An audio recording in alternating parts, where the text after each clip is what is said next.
Hello, everyone, and welcome to the That's So Craven podcast, your number one source for all things Fulham. It's David Crave here, and we're celebrating a fantastic week. First of all, we had the game against Brentford where Harry Wilson done the business in injury time, and we sent the bus stop boys from Hounslow packing, and then we followed it up this weekend with a fantastic win away at Selhurst Park against maybe a bit of a depleted Crystal Palace, but a great performance nonetheless. So, and I think, if I'm not mistaken, that's 7 London derbies undefeated. I mean, are we the best team in London? I think we'll have to discuss that during the pod. But first of all, we've got two of your absolute favourites on the show today. We've got, first of all, the Australian George Clooney himself, the self-proclaimed pod daddy. We've got Elton. How are you doing, Elton? I'm fine. I'm not sure I did proclaim that myself. I'm pretty sure that you proclaimed it for me. And I've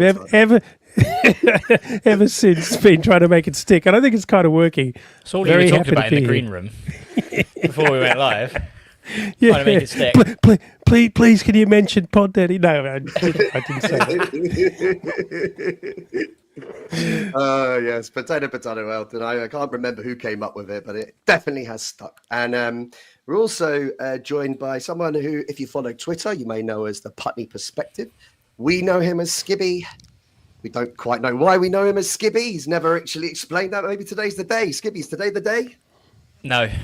But we've got to keep some kind of mystery in here, and people keep coming back. Like, one day I'll give you the story, and it's a great story, like a fantastic story. So hold on for that one. But no, happy to be here. It's always good to speak to you guys, regardless of the result. Let's put it that way. I mean, I love this. So, but obviously, off the back of a win, it's always a lot happier. So, no, happy to be here and happy to dive into the game. Off the back of 2 wins, this is the thing, and it's feeling good. It's a good time to be a Fulham fan. So, first off, I just want to do a quick plug for the Discord, and there'll be a link in the pod summary for you guys to get involved. There's actually a little group in there that's not been used as much recently, and it's one of my favourites called Just Ask Sam. So we've all got our problems in life. We've all got our worries and our concerns. And if you want an immediate answer, then the best person to talk to is Sam. So get onto the Discord, ask Sam a question about your life, and he'll solve it for you. That's 100%. That's So Craven guarantee. Okay. Everyone following today, I can see we've got a few already logged in and listening and following. So thanks for joining us. Please feel free to fire in your questions, your comments, or even your abuse. We're big boys here. We can take it. Give it your best shot. And I'm sure we'll get through what's been a great week for Fulham. So let's get started. I don't want to talk about lineups again. Every week we talk about lineups, and every week it's unchanged. We could talk about lineups. We could talk about Palace. I mean, how weakened they were. I mean, a debut. I'm now going to forget the lad's name, but when I saw a number 55 in the lineup, you're thinking, okay, they're really sort of not scraping the barrel. I don't want to really put him down, but I mean, thrown into the deep end, I think, is for a sort of Premier League debut against arguably one of the, I would say, hit and miss kind of sides that when they're playing, it's going to be a tough game, right? I mean, we are a tough game. So for him to be plonked into centre midfield with, I think Gay was the centre mid as well at the start. Yep. So, they've had to really shuffle the pack. So, I mean, I think I was speaking to Barton in the Discord and saying, after you see the lineups that we're unchanged, we had a great sort of outing against Brentford, but then when you see the changes that Palace have had to make, you started to think a bit optimistic here, and you're thinking, am I overselling this a little bit, thinking this could be another 5-0? It could go either way. It's going to be one of those where they are really well drilled, shut up shop, and scrape a 1-0 win, or Fulham will just come at them and take them to the cleaners. So I think the lineups when they were released was quite exciting and a course of caution for me, really. There was a bit of complacency which I thought we would get, just because obviously it's a very makeshift team, as I mentioned, and maybe as we sort of go into the game, maybe we did start to see that bit more of a relaxed feel from a Fulham perspective, I think. But No, it was definitely an interesting time, and I think a great time to play Palace as well. So I think that was quite interesting for me. Yeah, definitely. They haven't had the best of form, and they were depleted. They had a few injuries just before the game. Eddie Nketiah. I think we knew that Will Hughes was suspended, and it was a very makeshift side, and that created an opportunity for us, Elton. What were your thoughts when you saw the lineups? Well, I sort of jokingly mentioned that we might see some kids, and sure enough, I mean, to be fair to the young bloke, he did pretty well. He's got a decent foot on him, hasn't he? What are you laughing at, Skippy? Oh, just that there's been a comment in the Discord, which I think you need to have a look at before we mention it, Elton. I think it's in reference to my introduction. Well, I'm not sure whether to. I'm quite a big fan of Judi Dench, so I'll take that as a compliment, gender aside. But anyway, whatever, you know. Yeah, we all have to appeal to our audiences. But thank you, David. Welcome. Back to his left foot, which he had a very deft left foot. I mean, he was called upon to do some pretty senior work pretty early in the game, and he didn't disappoint. I mean, he looks a player, that lad. But in a general sense, look, they've had a pretty average season, and that is a brutal set of changes for them to be faced with, to be honest. I mean, you know, a lot of attacking power out of it, and it's like you say. How can I put it better than saying it's a great time to play Palace? Yeah, absolutely. And you know, it was an interesting start to the game. There's a few mistakes from Fulham at the back. I thought we were a little bit sloppy. Gave them some opportunities, but we were doing our usual. Our usual play. We were pressing them. We were looking to try and create, and our build-up play all season's been really, really good. It's just been the kind of clinical finishing end product that's kind of let us down a bit. Is that what we saw again in the first half? Do you think, Skibby? Yeah, and I think this is where I was sort of talking about the complacency is, you know, with sort of Eze missing being a huge miss, and Mateta is a bit of a handful, but similar to Muniz, hasn't really hit the form that he had at the end of last season, where he was probably one of the most informed strikers in the league at one point, Mateta. So, you know, maybe, you know, Bassi and Anderson, not suggesting that they're unprofessional, but maybe, you know, had a bit of a thought of, you know, it's not as hard as we thought it was going to be. And we did start to see that kind of sort of play sort of early on. We really sort of took a foothold of the game. I thought that we were passing the ball, we were moving it well, we were getting the space. I loved the fact that against Brentford, it was Nelson and Emil Smith-Rowe were sort of standing on each other's toes. They were both out wide, and I was just sort of like going, right. And we were saying that, you know, we need to crash the box a bit more. And what I loved was that they obviously had a bit of an understanding that, you know, if Nelson was wide, Smith-Rowe would be central. If Smith-Rowe was somehow wide, then Nelson sort of drifted in central, and, you know, he got in behind, he got a one-on-one, did his best Adama impression and sort of fluffed his lines a little bit. But, hey, I mean, from a defensive point of view, when we were so on top of the game and you're thinking, okay, we're very comfortable here, there were elements of, you know, Anderson potentially not clearing his lines when he should. There was an element of Bassi. He let it bounce, I think, with Mateta in the first half, which could have easily been a penalty because Leno came out, rushed the punch, and it just looked really messy. And you're just thinking, never, schoolboy defending, right? Never let it bounce in your box. If you can get rid. But, I mean, I'll give him the benefit of the doubt. Mateta is a big lad. He can really throw his weight around and can really let you know that you're in a game. And I just think Bassi, there was a point there where I just thought, hook it away, anywhere, corner, throw, anywhere, but let it bounce. And then as soon as you let it bounce, he's gonna outmuscle you, try and make something happen, because he loves those sort of dirty goals where, you know, it'll just bounce off a knee or his head. And we even saw another element of that where it just I think there was a mix-up between sort of Anderson and Mateta, and he got the head and he had to clear it off the line. And you're just thinking, when we were so comfortable in the game, these lads just needed to be a bit sharper, know what kind of player Mateta. They must have done their research, right? That we don't sit around for a week and not watch some tapes on Mateta and how he plays. They've also played with him.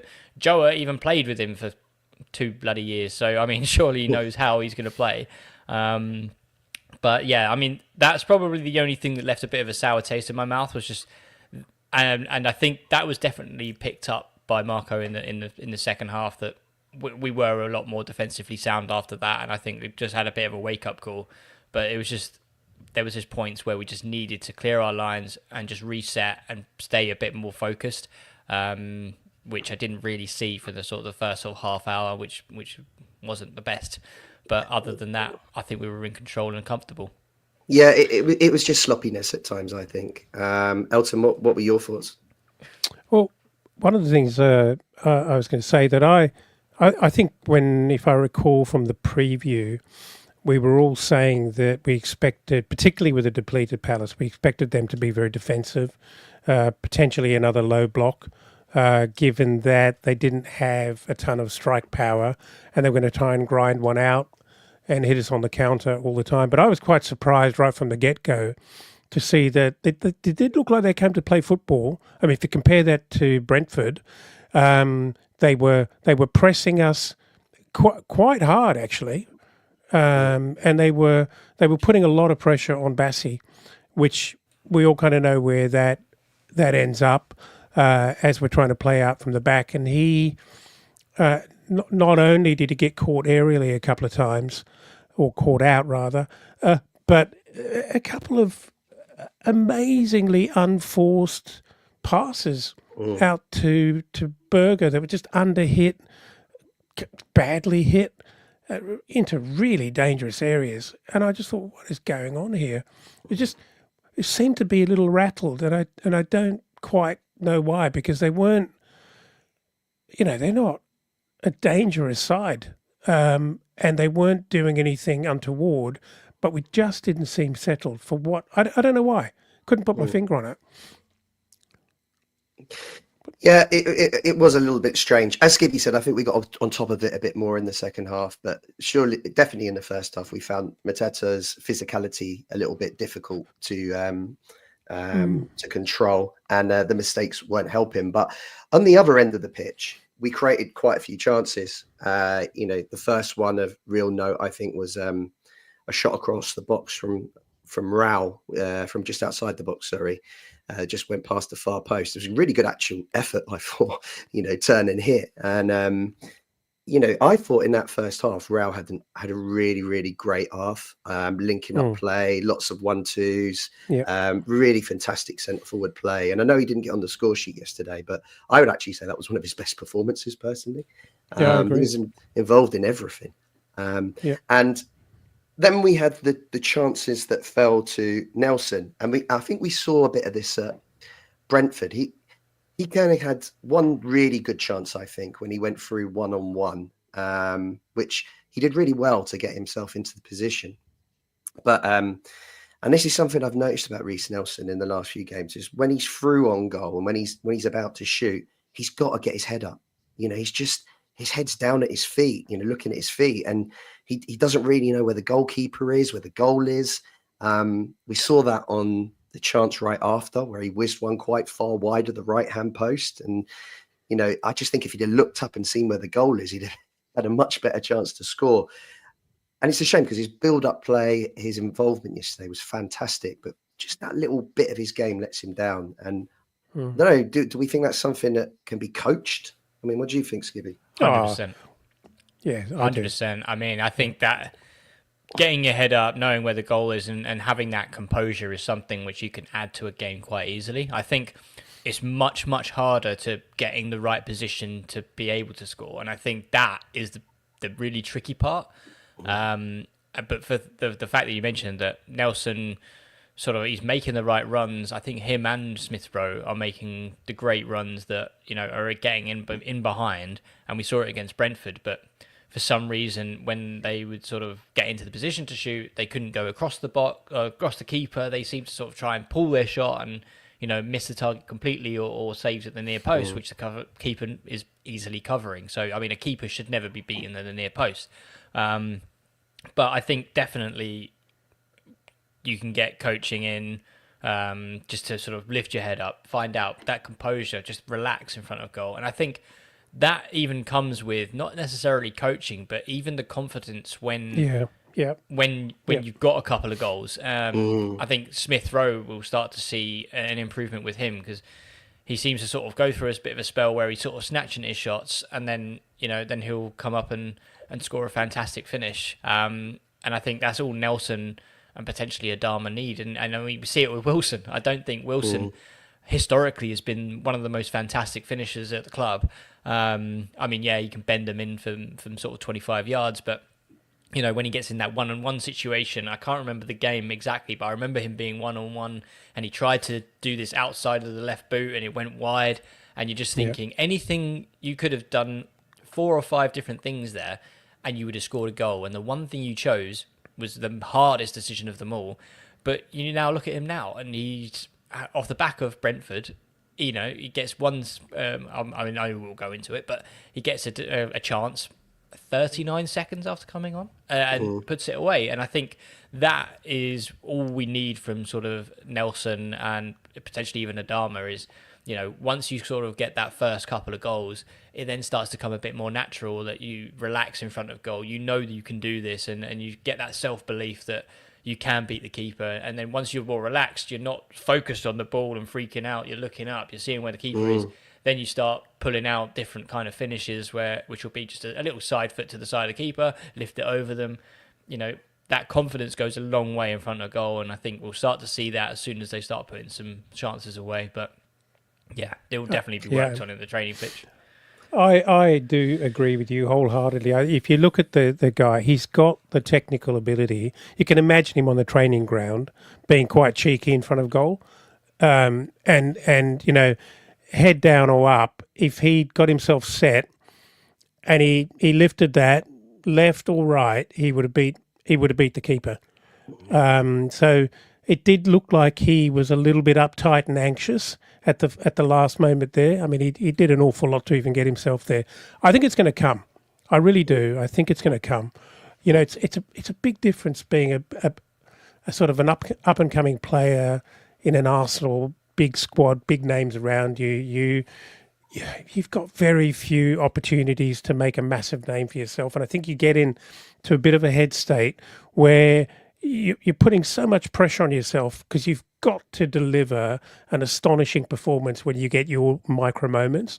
And maybe he's still in that headspace where he needs to feel like he's a starter. He may not be, but he needs to feel like he's a starter for 3 or 4 or 5 games, and that everyone's backing him to score. And maybe as you say, Skibby, he's working on it for three half-hour sessions every week, doing nothing else other than that drill, where he puts it away with confidence, head up. Yeah.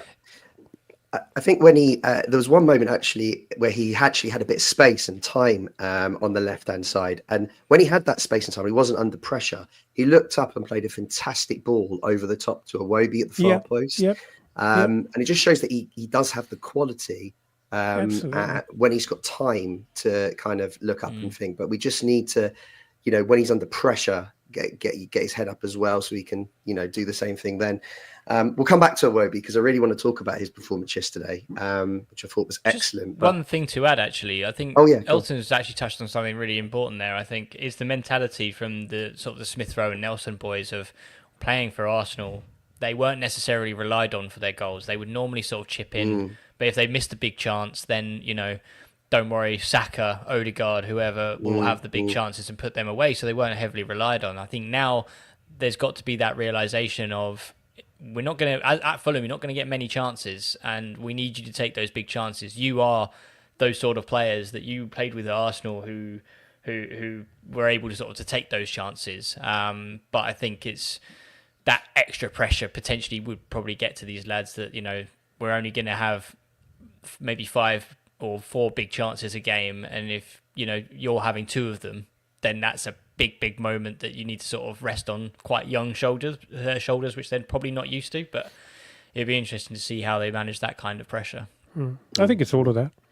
Yeah, some coaching for Marco Silva to do, and I'd bank on him to get it right. Absolutely. So then we'll talk about the goal.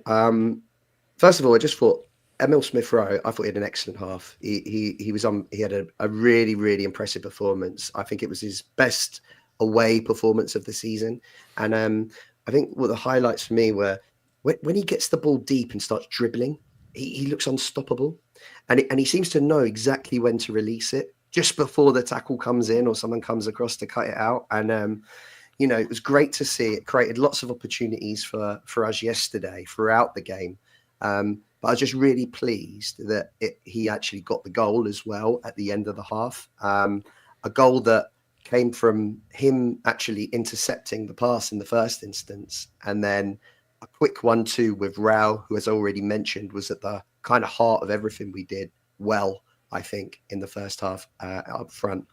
And a great finish. And, you know, as Elton said before we went on air, the commentator seemed to think that was against the runner play when we weren't quite sure what game they were watching at the time. But great finish.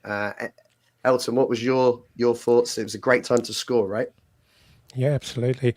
I thought it was really elite of him, the way he pounced on the opportunity, the mistake, but didn't try to do too much. He was thinking 2 steps ahead in an absolute blink of an eye, because he knocked the ball to Raul and then put his head down and absolutely raced forward to get him to give Raul the opportunity to pass it to him, which would not be. I mean, if that was me, I'd be trying to beat the man, you know, and that's what 90% of people would do. And he was smart enough to actually create more space for himself by knocking it across and then getting his head down. Really clever stuff. There's something about him which is a bit Willian-esque in the way that what I used to love about Willian, my favourite player from last year, what I used to love about him was how he'd have the vision to knock the ball into safety in really tight spaces. He'd just be kind of like his mind is twitching at eagle or bird of prey speed, and the ball comes to him and he's under pressure with a couple of men around him, and he'll knock it into an area that no one's even thinking of, and as a man free on the move. And I see Emil Smith-Rowe doing that a number of times. First touch, really cleverly knocking it into space to set us on the move. And that's a boy who really goes to another level when he's feeling confident. So for me, he can't score enough goals quick enough, as far as I'm concerned, because he's a changed animal when he's scoring.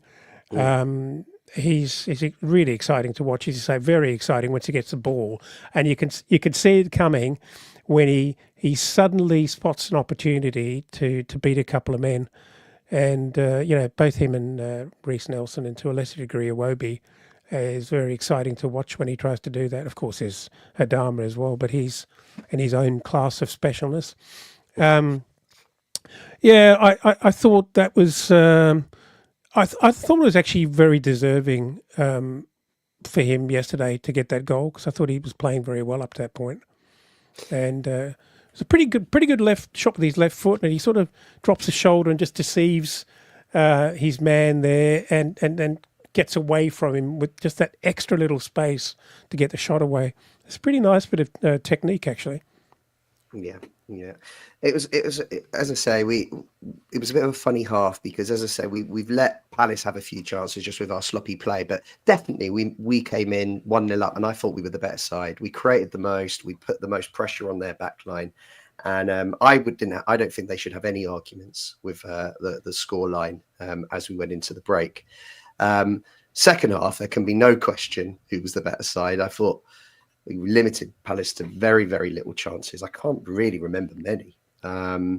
And I think we started the game with really on the front foot and started creating chances almost instantly. So much to unpack here. I mean, where do we start? Where do we start? That's the thing. I think, did we score quite? How long was it before we scored the second goal that was ultimately ruled out? I can tell you that if I pull up the slide, Dave. I'm going to tell you. Not the one that counted. No, the one that the was Smith disallowed. Rowe that was offside. Oh, I mean, okay. That was quite early on. Yeah, that was about sort of 60th minute. But yeah, again, it was sort of the heavily sort of tacking down the wings. I think that was where we were sort of finding the most sort of most success. We were getting the overload onto the left-hand side, which, and then the switch of the play leaves Iwobi with loads of space. And I think it kind of goes down to sort of two things for me. I think it's that kind of intricate play between Nelson, Smith Rowe, and Robinson being an absolute huge threat on the left, really causing these Crystal Palace players to having to sort of shuffle over. And then we would always look for that kind of quick switch to Iwobi, who was always in acres of space in a sort of the early sort of second half. I think big shout out to Berger as well. I think it probably wasn't his as effective as he was at Brentford, but I think he was doing the things correctly and doing them in the right manner, which I thought was sort of fantastic. And it was also nice to see Andreas actually getting in the box for a change and actually making things happen. It was nice to actually see him have a bit of swagger about him for the first time, probably this season, where he was getting in, he was sort of crept back. I think he even had a shot as well when he was sort of loosely one-on-one, I want to say, but kind of right-hand side of the pitch. But there was just so much attacking intent from this side, which I really thought that we really sort of took our opportunity well, in terms of we would have a lot of space in the midfield. It is a very makeshift midfield and we need to dominate. But I mean, going back to the offside goal, which you mentioned, I think Jack just put in the chat, was 53 minutes. So quite soon after the second half, Iwobi, acres of space, picks out a gut-busting run from Smith Rowe, which we cried for a few weeks ago, which was crash the box more. You'll get more success. And what did we see? We saw a Smith Rowe crash in the box and, he's free at the back post. I saw a joke by Iwobi saying that Smith Rowe needs to sort of stop going to the gym because he's getting too stacked. That's why he was offside. It was his shoulders, I think. I think I saw in the chat that somebody said that he was level, but it's always perspective, isn't it? About drawing the lines, how you can see.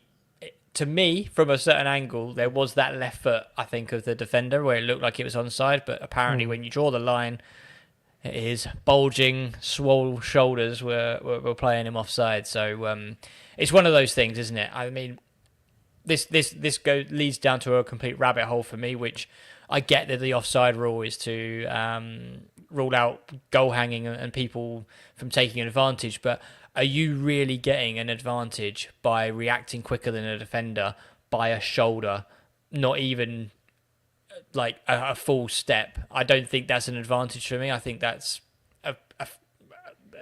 basically a human aspect of he is reacting quicker to the defender. Therefore, I think that goal should stand, but that's a completely different story.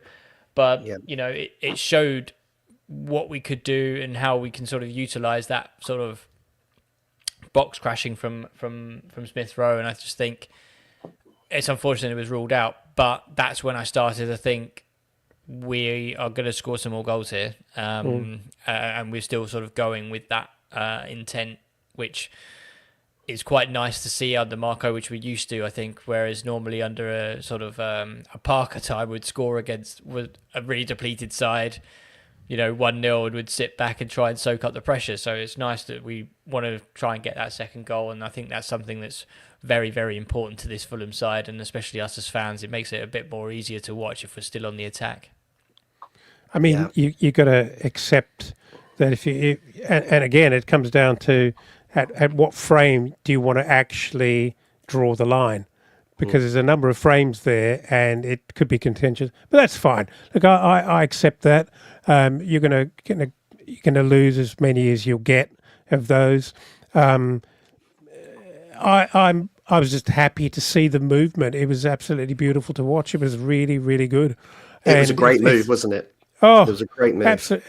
Well, it was a great move and really well executed. I think there was I think from memory, it was a pass from Raul in one of the early passes. Is that Raul who actually passes a little bit behind Reece Nelson? Am I correct? Yeah, that's right. And he kind of controlled it. Yeah. Yeah. But they've all done well. And, they're absolutely flogging it up the pitch. This is not being done at training ground jog to kind of map out the movement. It's done at pace. So it's very, very impressive, not only to have the plan, but to execute it so well.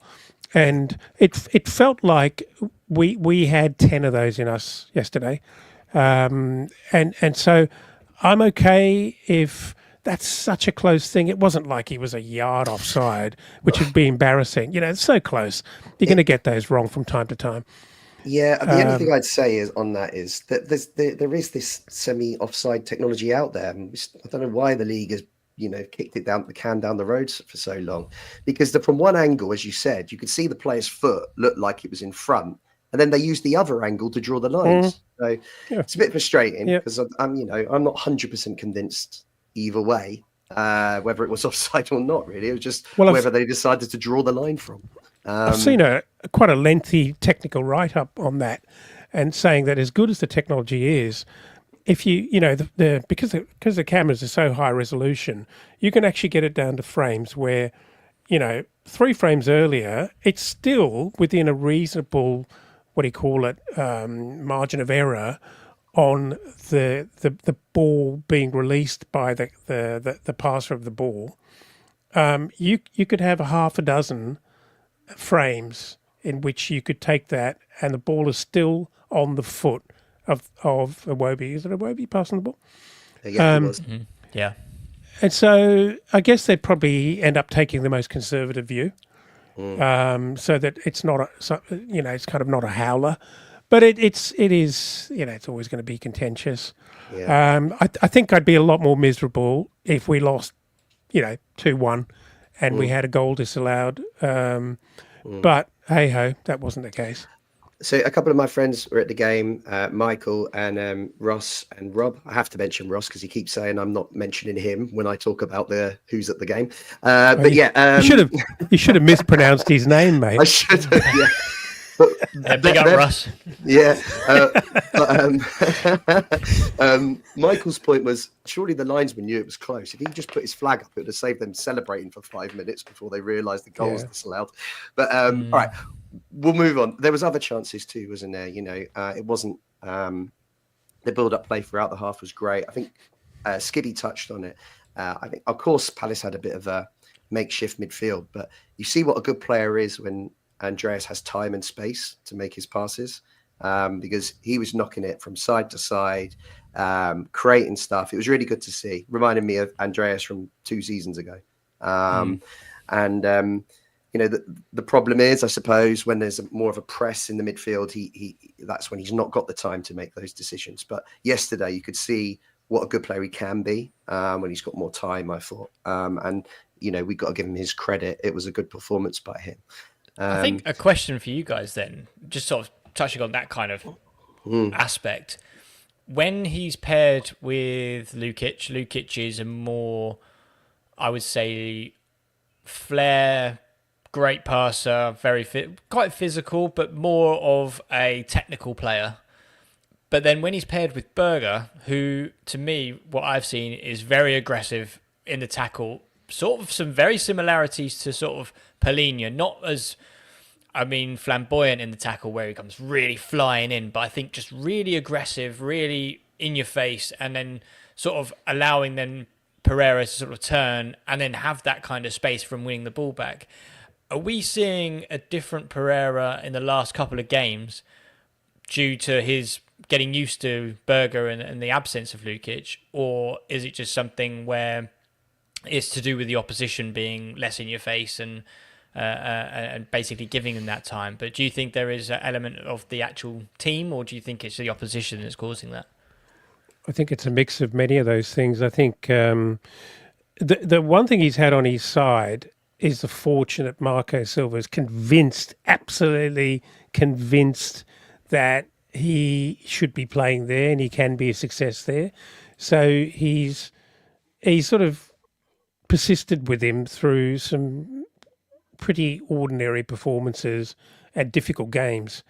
The fortune here is that the last couple of games we've not only played very well, but the opposition have kind of not really been up for it or up to it, and that's allowed him to come back into the game. It's also been a real turnaround for Berger alongside of him, and that makes a difference because suddenly he's got someone who's defending very, very effectively and very aggressively, which relieves Pereira to be a more creative player as well, right? So it's just a combination of all those things, and I was thinking that about a month ago, and I thought, well, one thing we know is not going to change is that Marco's not going to change him out. He's going to persist with him. But it will really depend on how quickly Berger settles or how likely Lukic comes back in and establishes himself really quickly to almost relieve Pereira of some of those duties. Because when we've got a six that's working very well and an opposition that's letting us have the ball, Pereira is highly effective or can be. Yep. I'd say his two best games this season were yesterday against a midfield that didn't press him as much as usual, so giving him time and space on the ball. And the second was the City game where he was in the number 10, where his work rate off the ball and his box crashing in that game were quite effective. So I still see him as a 10 and not an 8. And I think it is makeshift. But, Marco believes in it, and maybe in time we'll see him adapt to the role. And if not, we've got a great player coming back from injury who might put some pressure on him in that role, I think. But, okay, so, yeah, lots of chances. I think we might as well talk about the goal and the substitutions. We've got to do it. I mean, Harry Wilson again, he's just on fire. I mean, it was about a minute after he came off the bench, and what a run. Unbelievable. Yeah. And, I was watching... I was watching the highlights again with my little grandson. He was jumping around in the lounge room rather than watching it for most of the time. He just couldn't seem to have the same level of interest that his father and I had. I don't know why. He is 4. But that is a magnificent run, a really clever little run. You guys were talking quite rightly about how good the runs that Emile Smith-Rowe was making and Nelson was making, but that is a beautiful run. But everyone is focusing heavily on Harry Wilson's sort of control and then finishing from that point. But go back and treat yourself and watch the pass from Iwobi. He's absolutely threaded the needle. Beautiful execution. Yeah, it really, was. really beautiful pass, and it's a really lovely, another really lovely goal actually. I think that was Iwobi's just reserves for a fantastic performance all afternoon. I don't think he lost the ball. He was excellent, and particularly in that second half, he just looked, he just looked back to it. He just looked, well, he's looked like that all season, hasn't he? And it was a question I had for both of you guys, actually, is Iwobi our player of the season so far? Because I'm just seeing 7.5 out of 10 performances every game. He's just so reliable no matter where he's playing. I mean, is it Robinson? I mean, he's got to be up there, but I don't know. I think maybe it's Iwobi. I'd say Kenny's got to be there. Yeah, Tete's been great.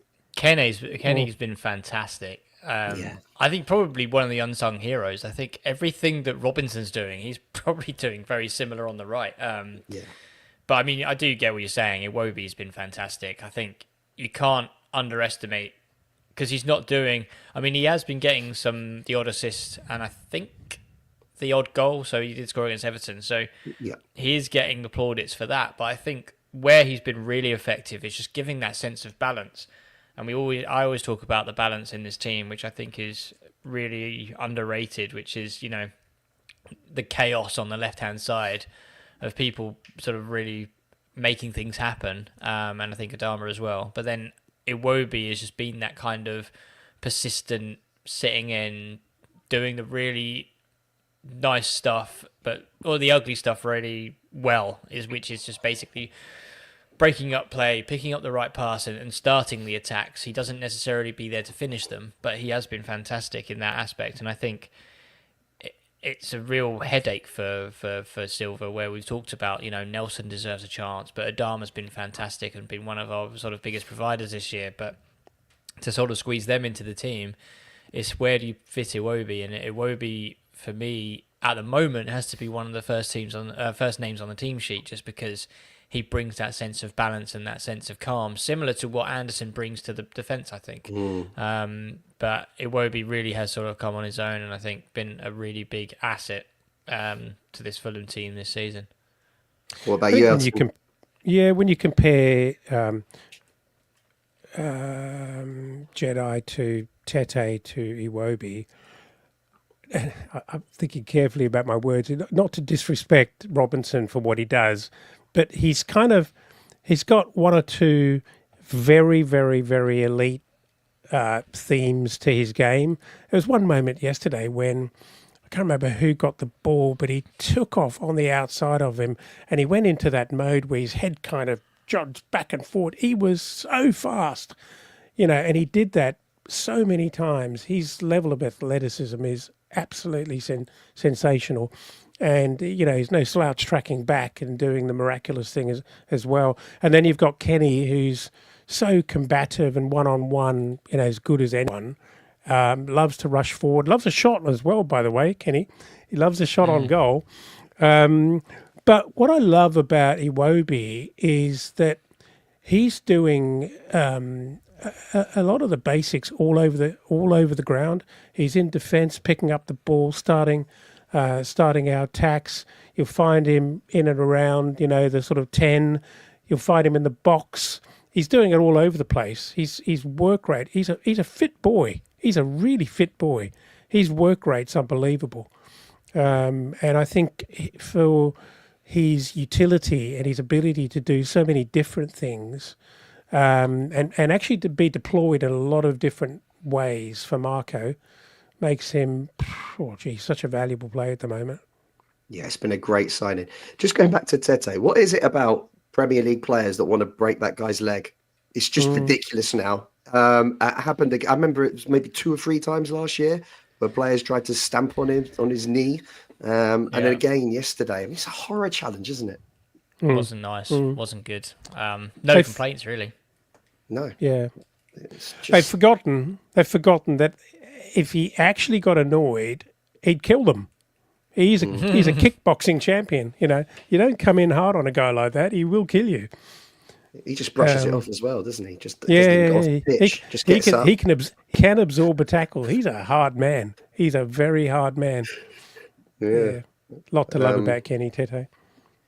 I think when that happened, because just before that sending off, I was thinking, oh man, this feels like Everton all over. Deja vu, 1-0 up, not taking our chances.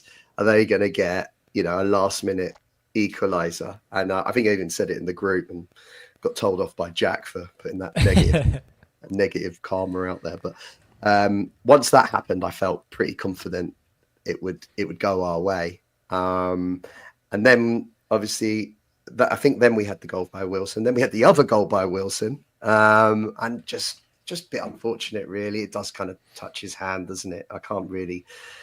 You can argue the offside one, but I don't think you can argue that one. I think that's VAR doing its job properly. Has anyone got a different view to that? Sadly, not. No. Unfortunate. I don't. Yeah. I mean, I don't think it's deliberate, but he gets the benefit of it because he does control the ball. It falls pretty nicely for him once it hits his hand, and I mean his hand's close to his body, but it's that you can't give that. Saying that though, I hate that rule because it's basically if you benefit personally from it accidentally touching your hand, then it's ruled out. But if Wilson takes that down, hits his hand, and then he squares it to Muniz, it counts. Yeah. So muddled. What's the point? I mean, if it's got to be black and white for me, and I think yes, if you're benefiting from a handball, then it should be ruled out. But if he's then squared it to Muniz or anyone, then he still benefits from the handball, whether it's accidental or not. So why does it matter if you're direct or indirect? I think that's a really stupid rule. But I think the other thing to take away from that sort of disallowed goal is just the ball in from Adama. We talked about, I think you mentioned it in the last pod or when we last spoke, which was fantastic crosser of the ball, and to sort of take the ball down as he does, got it out of his feet, had a look up and just whipped it back post. And it's one of those where he knew that Harry Wilson was just going to be there because, it is just one of those kind of instinct balls that when you've got someone in the top of their game, whether it be in the last sort of 10 minutes of playing time, but Wilson is just going to be there, that he's just whipped it in and just known that he's going to attack it. It's just unfortunate. Unfortunately, I mean, Carl's just said that it was in a natural position, but unfortunately, it doesn't matter. But it's a stupid thing. The problem with handball rules and penalty rules is like the tax code. It's something that hasn't been sort of thought out in one sitting. It's these little carbuncles that keep getting added on to block this and patch this and prop this and support that and make that a little bit more. And it's kind of not joined up thinking in many ways, and it's just, I don't know. It's probably what winds me up is when they say it's subjective. How can a rule be subjective? It's black and white. Handball's handball, or offside's offside. But they're like, oh yeah, but you take into the aspect of X, Y, Z. Well, show me where it says that. Like, oh, you got to look at whether his arm was in a natural position. What's a natural position? What's the t-shirt size? There's all these different, the sleeves rule. There's all these different things. Like a handball in the Champions League isn't a handball in the Premier League. So how does it differ by tournament? Like some of the handballs in the Champions League are absolutely bonkers because you're like, you'll go up for a header with someone, they'll flick the ball on, but who jumps like this? No one. Like you've always got to jump with some kind of leverage, and then you're about 10 centimeters away. They'll flick it onto your arm, and then they'll go, "Oh yeah, handball," and you're like, "I didn't even see the ball." It's just, I think that's stupid. But I mean, this instance, I can see why they gave it. He made his frame bigger. He stopped the ball from going out, natural position or not. But I think it's something that's it's never going to be fixed. They're never going to look into it. They're never going to care enough to sort of change it up. But it is going to be something which, just never say it's subjective. That's a stupid rule. I hate subjectiveness. What would have been really quite interesting is if that had gone in and counted, Harry Wilson would have been our joint top scorer this season. And I would have said it wasn't handball. Shut up. Which would have been just mad after 2 games to be our joint top scorer. If you think the amount of goals we've scored this season, just shows what a threat Harry can be, though.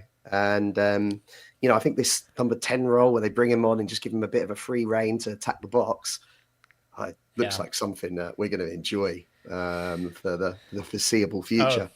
I was going to mention, actually, if anyone hasn't seen it, I think I shared it, but I'm going to get this wrong. I think it's Teddy Beerlover, BLT, I think. Oh, I know who you mean, from X, yeah. But on X, he took a video of the goal, but starting from when Iwobi picks up the ball. So you can see from the away end, Harry Wilson make that run. So what a fantastic video. It's a really interesting one from a fan because you feel like you're in there. So great work, Teddy, on getting that video. But it's also watching Wilson's movement from the moment that Iwobi picks up the ball. So I think there's about 2 defenders and Muniz occupies the outside and he just makes this real long-winded run across Joe's replacement, Lacroix, who was dog yesterday, by the way, after they said he was... they got a better player. An upgrade. Gave the ball away. Yeah. Gave the ball away for the first goal and didn't track Wilson for the second goal. What a player. Check out that video if you can. Well. Very good. Yeah, well, let's ask Jack. Let's ask Jack to retweet that that post if he can find it from Teddy, just so that people that are following the pod today can have a look at our X channel after the game and see exactly what you're talking about there. So yeah, look, it's another 3 points and 18 points from 11 games. I can't even remember the last time that happened. Does anyone know? I mean, it seems like a fantastic return so early in the season. What a great time to be hitting a bit of form, things beginning to work in our midfield that we were pulling our hair out over just a couple of weeks ago is now way more than serviceable. And, we've got this machine that's starting to work. It feels like we've gone into second gear in our season. And we've got this nice little run of games before it gets pretty tough. Actually, we've got after the next 3 games, we get 4 tough games after that. So it'd be wonderful for us to really capitalise on where we are at the moment and to pick up maximum points over the next 3 or 4. Do you know what's interesting? Here's another question for you guys. I think Wolves obviously picked up a win yesterday, right? And before the game, there was talk that they could replace Gary O'Neill if they'd lost that game to Southampton because they'd be bottom of the table going into the international break. Would it have been better to face them with a new manager or them off the back of their first win? First win. First win. Security. And I'd rather not have any bounce from a new manager and any kind of upward swell. I think they're in big trouble. They're in really big trouble. I know it's a bit off topic because we're talking about Palace, but did we dodge a bullet there with Andre?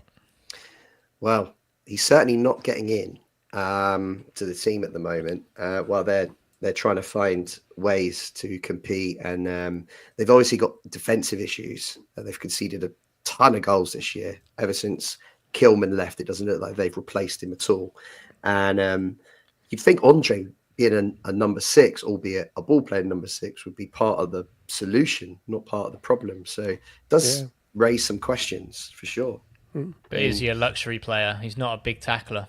Maybe that's what the issue is. I think sort of we saw it before, didn't we, with Jean-Michel Seri came in. He didn't really, like, he was a trier, but don't get me wrong, but he didn't really tackle as much, but he would be fantastic when you've got the ball and you can sort of find that out. But as soon as you sort of trying to win that ball and trying to defend in a way that Wolves do, I just don't think he fits the bill. And I don't think, personally, he was ever a real good fit there, especially under Gary O'Neill. I don't rate Gary O'Neill as a manager. I think they're a bit kind of Parkerish, I think. If you listen to him, all the red flags are there. He never takes accountability. He never says anything was his fault. It's always something else. So it's just too many red flags for me. But I think similar agent dealings just led Andre to Wolves in it. I don't think it's going to work out, unfortunately, but maybe I'm wrong. But time will tell. So Elton, can you stick that league table up on the screen? Because I enjoy looking at it. Fulham. That's fantastic. Right, our rivals drop points, isn't it? Like our rivals, Man City drop points, Villa drop points. This is it.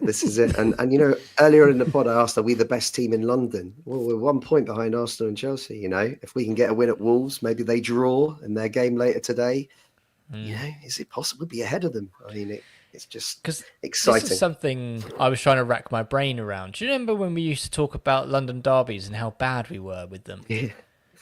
Wasn't it 16 games and I think we only got 5 points or something like that? It was something ridiculous, and that really wasn't that long ago. I'm pretty sure we were talking about it on this podcast about sort of maybe when I just started, about last season and maybe 2 seasons ago. But it's just amazing how much it's changed, isn't it? I think we were bottom, were probably the one of the worst when it came to derbies, and now suddenly it's just all flipped on its head. And London is our home, and we just love playing in London. Apparently, the only one we've lost is Chelsea in January in this calendar year.